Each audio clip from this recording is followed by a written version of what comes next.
Question number 27. It reads a ball is dropped from a certain height on a straight horizontal road.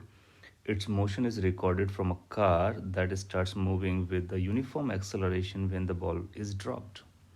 Path of the ball related to the car between the first and the second bounce is shown in this figure.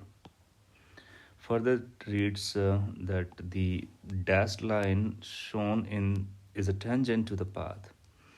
If collision of the ball with the road is perfectly elastic and duration between the first and the second bounce is 2 seconds, find displacement of the car between the first and the second bounce of the ball.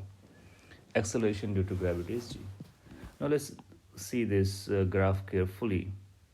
Now this graph is going like this and is asymmetrical, and it attains max height towards right side, and or towards left side it goes more horizontally, which basically says the pseudo acceleration must be towards left side.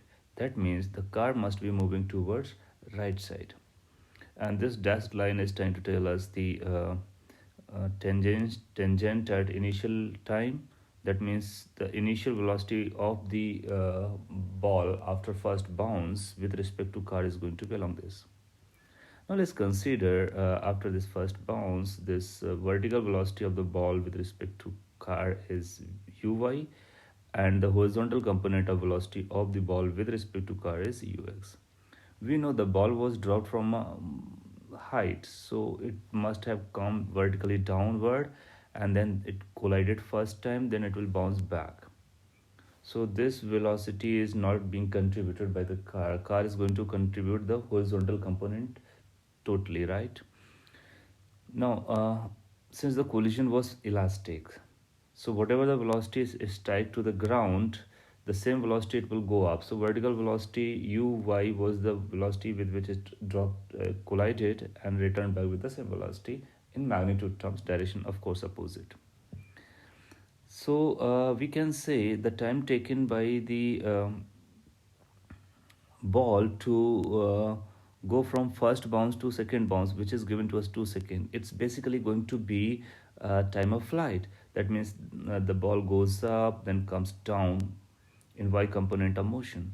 So air time of the ball can be written as 2 times y component of velocity divided by g, and this is given as a 2 seconds. So that says this vy component is or uy component is 10 meter per second. From this slope of if you graph itself, we can find the slope. Let's say this angle is theta, so tan theta is going to be this vertical component divided by horizontal component. Now whatever the scale they have been, this vertical component is having a 10 divisions, and this horizontal is having a 4 divisions. So tan theta is going to be 10 by 4, which is also equal to uy divided by ux. Now we got to know what is uy is. So from here we can find out ux. Ux came out to be 4 meter per second. Basically it's trying to tell us that the car achieves the velocity 4 meter per second at the moment when there was the first bounce taking place. Now, since this 2 second is air time total from first bounce to a second bounce, that means if we are interested to find out the time when the time it took to hit the ground for the first time. So if it was released from a certain height and it is striking the ground, so we can say this is going to be half of the total time, air time between the two bounces, right? So this, let's call it a small t, and it's going to be capital T by 2. So capital D is 2, so that's comes from 2 1 second. Basically we are trying to say over here that this one, after 1 second the first bounce is going to take place, and in this 1 second the car will, which was starting from rest, will achieve some velocity. So in this time the velocity attained by the car is going to be v is equal to u plus at. Initial velocity is going to be 0, a is, let's say, acceleration, t is 1 second. So this will give us the velocity at the instant or just after the first bounce, which is basically this velocity. So we got to know this ux is going to be same in magnitude, that is the acceleration of the car. Now, using this relation and the ux value that we have already calculated, we can conclude that a must be 4 meter per second square. That means car acceleration is 4 meter per second square. Now we got to know what the car's acceleration is and what is the car's velocity.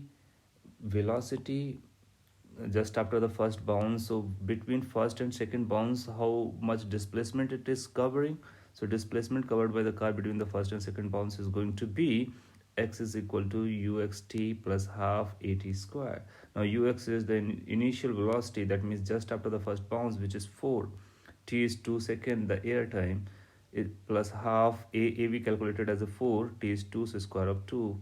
We can simplify this number, which turn out to be 16 meter. That means 16 meter is the the displacement covered by the car between the first and the second bounce time, which is 2 seconds. So this becomes our final response. Thank you.